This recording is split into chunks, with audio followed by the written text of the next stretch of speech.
It is Tuesday, January 14th, 2025. This is another playoff edition of Football Today. It is presented to you by Captain Morgan, the official spiced rum of the NFL. That's Bobby Skinner. I am Chris Rose. Producer Connor is here as well. Justin Pennick. He'll be like you, listening and watching as we go over the sixth and final game from Wild Card Weekend, where the Rams take their show on the road, even though it was a home game. They win out in Arizona and they eliminate the Minnesota Vikings. 27-9 is your final. So up next for the Rams, a date with the Philadelphia Eagles next weekend in the city of brotherly love. Bobby, were you shocked that this one was not close? I'm not. I'm shocked that Sam Darnold looked that bad. I thought he Mm. might look bad. And I thought the Rams were going to win this game. But we usually come on here and we talk about the quarterback because that's what the NFL is. But this is out of all the playoff games where I think we should be talking about the quarterback the most.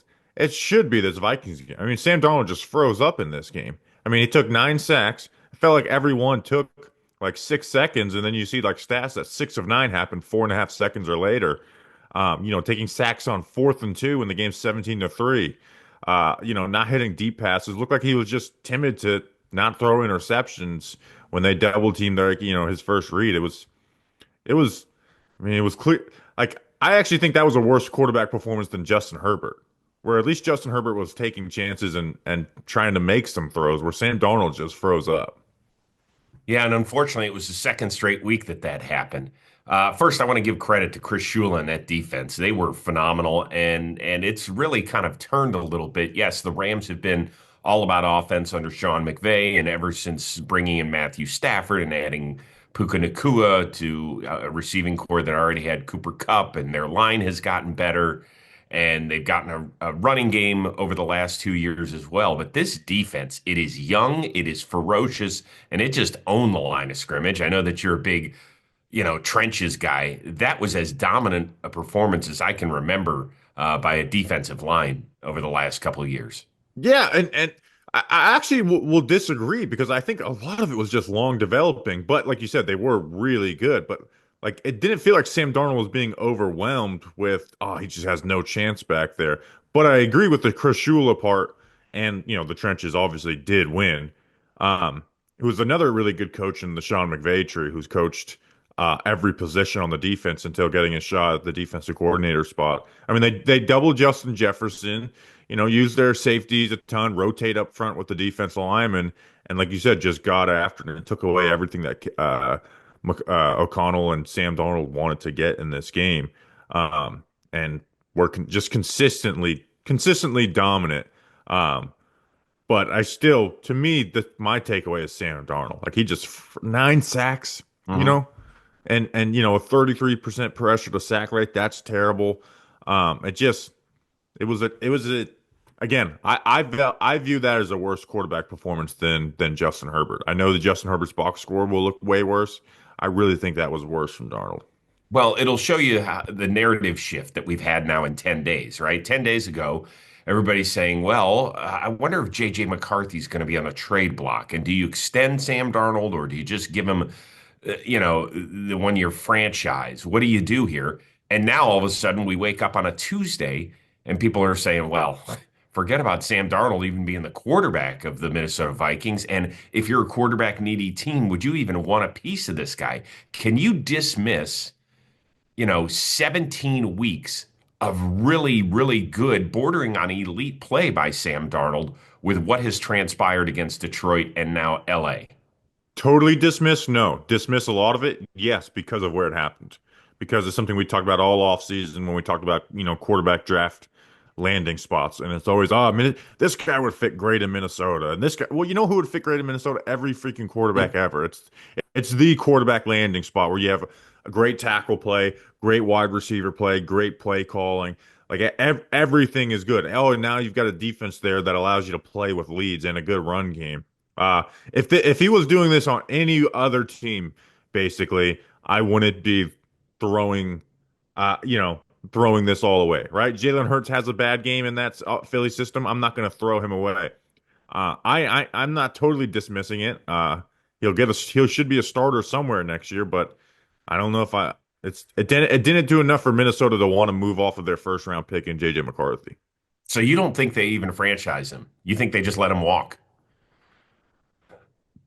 Yeah, I mean they let Kirk Cousins walk a year ago, and I know Kirk Cousins was injured and all that, but like Kirk Cousins played way better than Sam Darnold played for them. He was having a crazy year before he got injured last year. The defense was just bad the first half of the season, so there wasn't the wins and losses that go with it. The year before that, they won what, 12 games, 12, 13 games, and then lost in the playoffs to the Giants. So yeah, I mean they should know what they have more than anybody, and that's the player that Sam Darnold is, I believe. Okay, but let's play the other side of this. Sam Darnold's in his late 20s. Kirk Cousins was in his mid 30s. So you're getting a guy who has now been around it a little bit, has had some success now in Minnesota, and has had a lot of down times, whether it's in New York or Carolina. Wouldn't you want to take a shot at him and just say, okay, he made tremendous progress this season. He had two-game losing streaks against two teams that are in the final four of the NFC.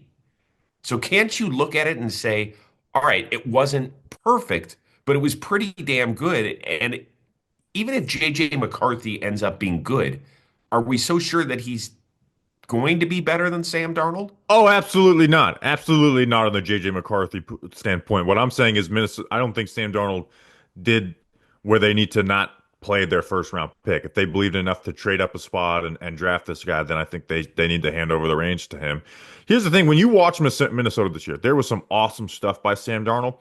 There was also some like, man, he's getting away with some bullshit. Like he got away with some interceptions that he threw or dropped interceptions.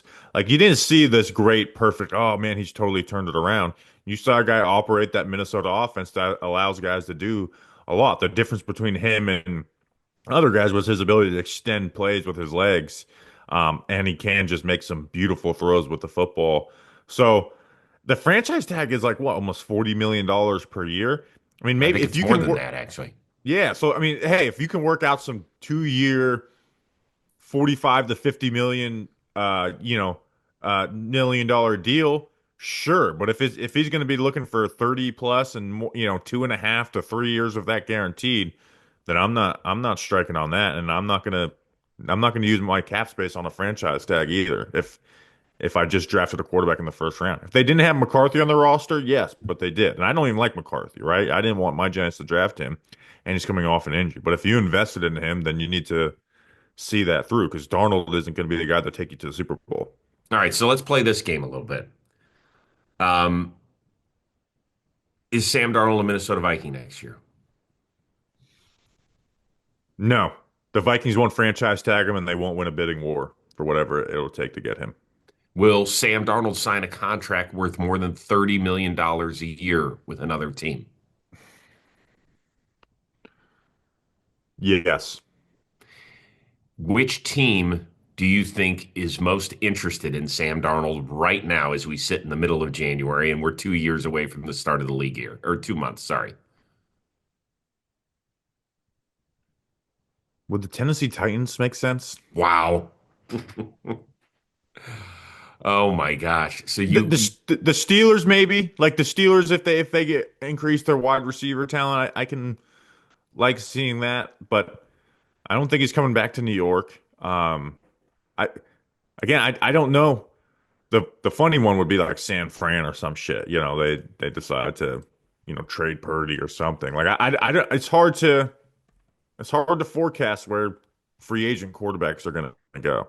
Yeah, I know, but it's just kind of fun to play the game because the quarterback needy teams right now are Tennessee, Cleveland, the Giants, possibly the Jets. We know that ain't Did, happening. did the Saints spend some big money again?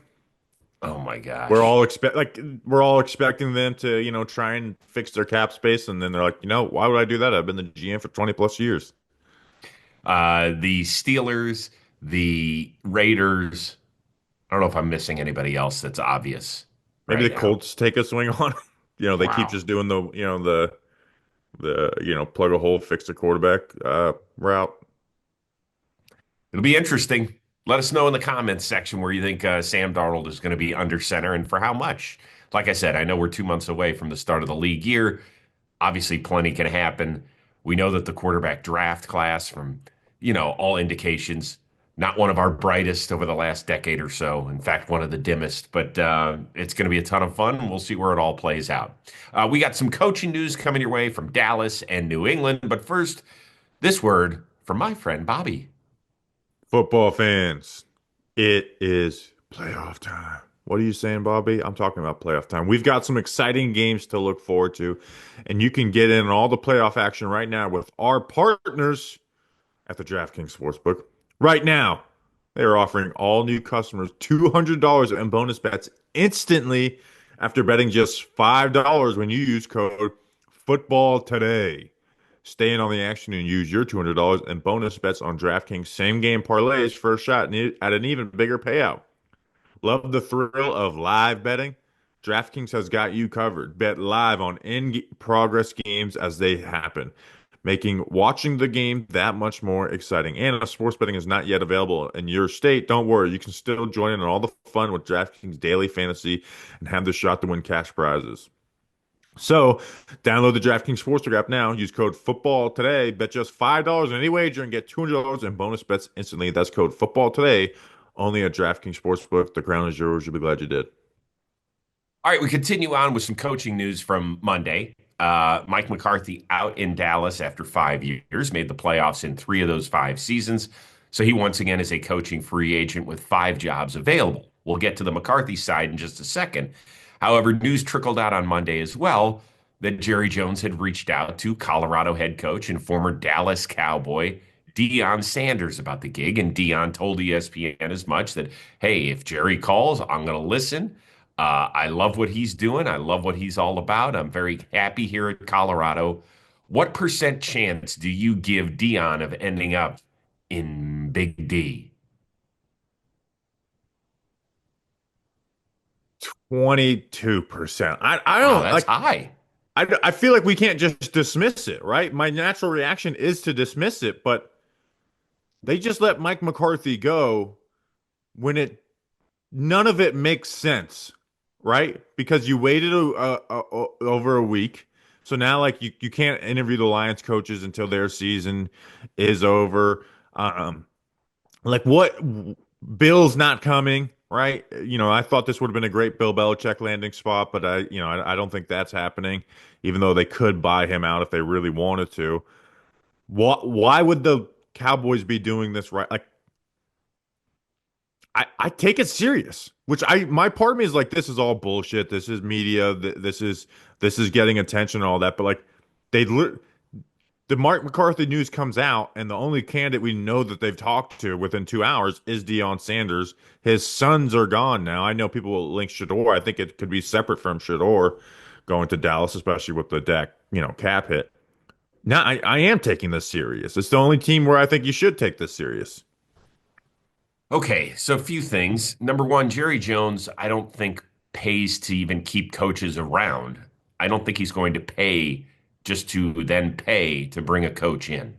Everybody talks about Bill Belichick and the $10 million buyout from North Carolina. There's an $8 million buyout on Deion Sanders right now. It sounds like it's not much if you get the guy that you want, but I'm not so sure that's in Jerry's DNA to do all that. Also, having worked with Deion Sanders for about 10 years at NFL Network, I can tell you this. He really is a guy that loves to mentor young men. I mean, guys would come onto the show when we did, Zoom calls with guys after the game. You get the call from Deion Sanders, and these young guys who know Deion as being on the Mount Rushmore of defensive backs in NFL history, and he'd pop up on the screen, and they would like turn to stone. It was like they were talking to NFL royalty. So guys really, really love him and adore him. I don't know if he can coach or wants to. I think he can coach at the NFL level. I'll take that back. I don't know if he wants to because I don't think he can have an impact on young people the way that he wants to in college. Really, that is a big thing for Dion. He loves being a mentor to young people. Kids are impressionable from ages 18 through 22. When they get to the NFL, he'll be the first one to tell you it's a different world out there. These are men, these are jobs. And although you can influence and shape some guys, it's not like it is at the collegiate level. I think he belongs in college. think he has done a significantly better job than most of us anticipated. And I think he stays there. I just don't see it happening. I agree. College is where he has the impact, right? With the recruiting, and all that he's able to bring in there. Here's the thing, though, is he just lost his son and the Heisman Trophy two-way player, right? Like I know they got like some five-star quarterback or whatever, but it's going to be hard for him to bring the same impact. And it's the head coach of the Dallas Cowboys. Like as much as Deion Sanders, like even if it doesn't work out, like to go from coaching Jackson State 2 years ago to the Dallas Cowboys, like I mean the movie on Deion Sanders is always going to be crazy. Like this is shit that you wouldn't put, like you would say this movie's fake. Like this guy went from coaching whatever Jackson State Division Two or 1AA or whatever they call it now to this is nuts. Well, I'll even take you a step further back. I don't think he's ever not coached his kids or somebody that's very close to him, like Travis Hunter, dating back to his high school days. You know, he created that school down in Texas and started coaching his kids. And then he moved to Jackson State, where he could coach his kids. And then he moved to Colorado, where he could coach his kids. So that part of the equation. But in the NFL, it doesn't work that way. It just, how in the world are they going to get Shador to Dallas if No, I that's, don't think it's a Shador. Everyone will talk about Shador and stuff. I don't think it would be. We're bringing Shador here. The only way that I think they could really do that is just tell teams like, do not draft him. But they have Dak Prescott, right? They have a better quarterback than Shador Sanders. And if they were to trade him, the cap hit this year would be 104 million. Like it wouldn't. I don't think it'd be the Shador package deal. I think it would be you are just the coach of the Dallas Cowboys. yeah, I just don't see it happening. I don't. I don't either, but it's like I don't think it's worth ignore. I don't think it's something you can ignore, which my first reaction was to, but like doesn't it kind of all make sense? Like Jerry Jones bringing in Deion Sanders to be the head coach It of the Dallas Cowboys. It does and it doesn't. I mean, the other part of it that we haven't discussed is the fact that Jerry Jones is an 82-year-old owner slash GM. He just, what was it, a week and a half ago, 2 weeks ago, where people asked, would you ever give up the GM duties? And, did you buy the team really so that you could hand it down to he's like, no and no. I did this for me. I mean, I am going to continue to be the GM. I bought the Dallas Cowboys so that I could run it the way I wanted to. I don't know if that's going to work great with Dion. Why not? Because I think I think part of the idea for him, part of the attraction of college football is that he gets to shape and mold a program the way that he wants to. And there's no shame in that. Most guys do that have that type of power. In Dallas, you know that he wouldn't be able to. the thing is, I don't see an NFL head coaching opportunity opening up for. It's not like Deion's passing on this to be a head coach at this place a year from now. It can happen, but this is you know, this is the Cowboys, and this is the only owner I see like making this happen is Jerry Jones. Like Yeah, it could happen, but I'll put and the again, chance. like as much as we laugh about that, it is different being the head coach of the Dallas Cowboys than the Tennessee Titans. It is. So let's get to that side of this. How good a job is Dallas right now? I don't think it's a good job because of the bullshit you got to deal with Jerry Jones. I mean, just even the handling of contracts and waiting. Like Micah Parsons not being re-signed right now is ridiculous. It's ridiculous. He's a top five player at his position. He should have just gotten the biggest contract. He should have extended. So they just add more and more money to it. You have to deal and Mike McCarthy went 12-5 3 years in a row, and I was all for it if they wanted to fire him after last year's playoff failure. Why did you do it now? He went 7-10 with an injured Dak, Micah, Trevon Diggs, Duron Bland. The roster was not good this year. It was a bad roster, and then the guys that help you keep you alive got injured, especially early on. Dak had an MVP type year the year before. for you. And like you said, like why'd you do this now? And why did you wait a week and a half to where now you have to wait to interview some of the top candidates and like Ben Johnson? Yeah, it just doesn't make any sense. If you're to rank the job openings right now, so it's Dallas, New York, Chicago, New Orleans, and which one am I forgetting? There's one other one that's open. So Jets, Cowboys, Saints, Bears. There is one more that you're forgetting. What about Bobby? Go quickly, faster, faster. Come on, Bobby. Bears, no. Browns, no. Texans, Colts, the Jags. Jags, that's it. Yeah. Okay, so out of those five, where's Dallas rank? Oh, and the Raiders. Oh, yeah, it's pretty high. Uh, I'd say two after the Bears. The issue is I think all these other ones are terrible messes, right? The Jets, you got to deal with Woody Johnson, right? Like, what do you Maybe. like? What do you mean? I thought he's not going with Trump this time. Okay, well, I don't know. I Well, would still, you got imagine to it's deal with still the on. Johnsons bullshit.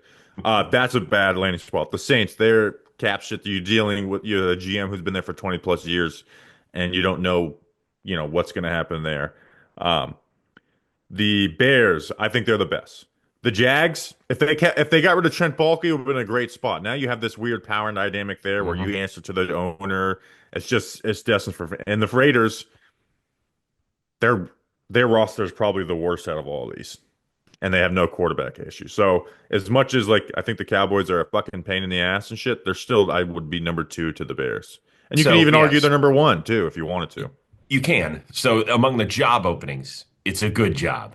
But Yeah, among the jobs in the NFL out of 32, I think it's good. But for years, I always feel like we give them more coverage than need be because there's a big star on the side of their helmets. And, they are one Washington Commanders win away on Saturday night from having the longest drought of appearing in the NFC Championship. That's amazing. We're going to be on 30 years next season since they have appeared not in the Super Bowl, in the title game. Even in the title game, they did appear in the Super Bowl that year as well. But that's my point is that everybody else, it's now Dallas has had some years where they've been very good, but they haven't been a one seed as of late. They haven't gotten past the divisional round. And I think when you look at their talent most seasons, we give them the Dallas Cowboy step up. We kind of grade them up a little bit because they're the Dallas Cowboys. I think they've been Super Bowl like I think they've had Super Bowl contending rosters, and I they've wouldn't just say had that. these chokes in the NFL playoffs. I mean, you've had Dak, right? So you've got a quarterback that's a top 10 quarterback. You've had CeeDee Lamb there. That defense has been, stacked with talent throughout the years. Offensively, they've had players, but this year they didn't. They lost guys. Guys got injured. I like they've been like a number one offense like three out of like the last 5 years in the NFL. Like, yeah, they may not be the favorite over the 49ers or the Chiefs, but they've had contending rosters. So we're not talking about like this team that's had this 20, 30 year, just bad football playoff drought. They just, like you said, despite some talented teams, they just have not gotten close to the Super Bowl. Yeah, but like I said, they haven't been the one seed. I don't know if they've been the one seed. Maybe once or I think they were the twice one under seed in Romo. 2016. Yeah, they were that year. Well, that was the year. So they had a rookie quarterback, and Aaron Rodgers made one of the great playoff throws we've ever seen to Jared Cook to get him in field goal position, right? Yeah. So but my point is it hasn't happened that much. And it's hard to make, even when you're a one seed, it's hard to make a team with a rookie quarterback a favorite to get to the Super Bowl out of a conference. I'd have to go back and look and see exactly how everything's stacked up, but you know what I'm getting at. Um, Mike McCarthy, very quickly. If you're Chicago, do you think that that's the right guy to bring in? The Bears need to take a swing and look to find what they think is a great coach, even if it means failure is possible. Like I don't think Chicago should be looking for the, high floor, low ceiling coach, what I think Mike McCarthy is. Um, so Why do you think no, hold on, why do you think he's a low ceiling guy? I think if you can get a team to the playoffs, He has won a Super Bowl. I know it's been He's 14 years predictable. now. He He is a runs little good offense. He predictable. runs a predict like that's why you had Dak is partially credit, but like Green Bay knew what they were running, in the playoffs, and that was an issue. That's always been an issue with McCarthy offenses going back to Green Bay. Um, so you have a young quarterback like, and when it yeah, I think he's pretty good. I don't think he's a bad coach. I think the Bears need to take a big swing. They need to look to find a great coach. And again, it may end up failing and and and blowing up in their face, but they should take advantage of what we all say is probably the most desirable job right now. Where do you think McCarthy ends up? You think he's coaching next year? Be the rare third job head coach. The only guy I can think of in recent memory is John Fox to do it. I think the Saints is probably most likely. But I wouldn't eliminate the Jets as part of this, right? Like they've got a roster that's talented. Maybe they decide to keep Aaron Rodgers for another year, even though that seems unlikely. But I could see the Jets being that team, which I didn't they almost get him or want to get him, when they fired Todd Bowles. Uh, so my prediction will be the Saints, but I wouldn't rule out the Jets. I think those are two interesting landing spots for him. Uh, does John Gruden count as a third-time coach when you repeat a franchise? No, and he was traded, so I wouldn't count that as like a guy who got fired and got a new job. Yeah, okay. It's different, but he But was, I guess yes, John Gruden would count in that. So it's John Gruden, John Fox, any other Johns that well, I mean, you can go back to Bill Parcells. I guess Parcells is a lot. Four. Yeah. My favorite coach Um, of all time. is he? Big Hmm. time. Okay. New England brings back one of its favorite sons. Mike Vrabel won 3 Super Bowls as a linebacker there, then has had a really nice coaching career that has taken him through several stops. Only one as a head coach in Tennessee, where he had a nice run. He was named a coach of the year. They ended up being a 1 seed. They went to the AFC Championship game before bowing out against Kansas City one season. And now he takes over for Gerard Mayo, who was one and done. Do you think this is a franchise saving move in the short term? Yes. I like Mike Vrabel. I don't love Mike Vrabel. It's the whole joke about the best thing you can do to for your reputation in the NFL is have a year where you don't do anything. It works for quarterbacks that fail, coaches that fail, just 1 year off, and you're all of a sudden like Mike Vrabel was available last year if he's this amazing head coaching candidate. Why did everyone pass up on him? Uh, but I do. I think New England should have done a better head coaching search and interviewed Ben Johnson and actually taken those guys as a serious candidate. But I don't buy into the Patriot way bullshit. But Mike Vrabel's not a Bill Belichick disciple for coaching. Like we No, always he's kind of put not. that on that. He's never coached under Bill Belichick. He's just played under him. He's found his own way. So the coordinator hire matters a lot. His last offensive coordinator is the Giants tight end coach right now, Tim Kelly. It was terrible. The guy before, I forget his name off the top of my head. It Todd was Downing. it was Todd Downing. Yeah, he's a horrible offensive coordinator. So the offensive coordinator hire matters. And if that fails, I'm going to look back at this and see this is why you should have done a more uh, thorough head coach search. Um, but I actually, because they have Drake May, I like this hire. If they didn't have Drake May, I'd be like, this is kind of a bullshit hiring cycle. I think it is, having done 2 of their games this year, I probably watched more New England Patriots football than any non-Patriots fan out there, right? I watched each of their first 6 games of the year before calling their seventh one over in London. And then once I had an idea that we were going to do the Chargers and Patriots week 17, I started kind of tuning in again, kind of 4 games out. So I watched a lot of bad Patriots football.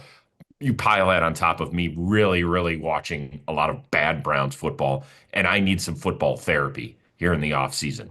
With that being said, I liked Gerard Mayo as a person. I really thought he was very, very pleasant. He felt like he was always swimming upstream here, that it was a constant battle, that there was a lot of chirping in the New England locker room which was stuff you never heard for 25 seasons out of Foxborough. On top of that, I can tell you this. That is the worst roster I've seen in a while. And that's with Drake May playing. I thought he saved their ass the last 12 weeks of the season. Um, it is a horrific roster. So I wonder if this is all on Elliott Wolf because Mike Vrabel said some really nice things about Elliott Wolf. We had great chats over the weekend. We laughed, we joked, we're on the same page, all this sort of stuff. This is huge because if Elliott Wolf fucks this up, I don't care who's coaching the game. Yeah, that's the thing with where I don't understand the Patriots. Why did you not get rid of Elliott Wolf? Right. And so now you're gonna have this like they brought in Ryan Cowden, who was director of player personnel with the Titans, was with the Giants last year, and he's obviously a Mike Vrabel guy. So like who is gonna be the guy? Like there's gonna be some type you don't want power struggles. You don't want to set up power struggles. It just doesn't work well. This is where the Patriots where it's like they should fucking get rid of Elliott Wolf and like that was your biggest issue. Like we talked about Bill Belichick a year ago being gone the offense and shit. And I think he really mishandled it with the Matt Patricia, Joe Judge giving them the offense. But that the roster stinks, and Bill Belichick was coaching up that defense, and you lost him. Like the issue was the roster. The issue, like, and still has. I think their draft last year stunk outside of Drake May, or maybe a Horrible. fucking Joe Milton said that in the moment, and I feel like a year removed from it, I still feel that way. That's the main issue there is player personnel, and now they're setting up a power struggle where the Patriots should have been the best job, and maybe they were, but they should have gotten rid of Elliott Wolf, been like, hey, we are hiring a general manager, and then he's going to hire a head coach. Instead, you still have Kraft's fingerprints all over this. Elliott Wolf is there, and now you're going to have a power struggle between Wolf, Cowden, and Mike Vrabel. Like that's not a great formula, even though I do think this can end up working out because you have coach and quarterback, Have the most cap space in the league. And which could be a sometimes bad thing. it can be, right? When you're overpaying guys and you overshoot the runway. It can be, but Use I'd 60 rather, of the 120, Patriots. That's my advice to you. Don't use the 120. Use 60 of the 120. well, we'll see. They have so many holes. So many. They do Bobby, I know that you're into offensive line play. Just Oh, go it's watch terrible. Their plan was terrible too. but everything about it was horrific. Now, some people will say, well, maybe the coaching didn't help any of those guys get better. And that's possible. It is possible. Like, am I already turning the page on a kid like Jalen Polk? I I liked him coming out of college, whether you thought he should have been in the second round or not been in the second round. For goodness sakes, he was significantly better than he showed this year. So, maybe Mike Vrabel is the perfect tonic to save a guy's career like that. I mean, they're going to have to go back and hit on some of these guys, like Marte Mapu, who was a third round pick a couple of years ago. He's got talent. Like they need to even go back on their most recent drafts and reevaluate some of the guys that are there and say, can we get more out of it? Can Mike Vrabel and his coaching staff turn these guys into legitimate NFL players? And to me, that's the sort of stuff that can help save a franchise. You just don't start day one here. Okay, well, let's just look at this draft class moving forward and the free agency moving forward. I think there are some guys there that could ball when they got to New England, and for whatever reason, it just hasn't happened. So we'll Right. see. We'll see. Right. We will be back at it again later this week when we set up the divisional round, which, in my opinion, is the most entertaining weekend of the NFL. So it gets going Saturday with Houston at Kansas City, followed by Philadelphia, no, followed by Washington and Detroit. And then Sunday, it's Philadelphia hosting the Rams, and then Baltimore at Buffalo to wrap up the weekend. Justin Pennick will join us later. Connor always does a bang up job. He is here all the time. For Bobby Skinner, I am Chris Rose. We will see you later this week here on Football Today, presented to you by Captain Morgan, the official spiced rum of the NFL.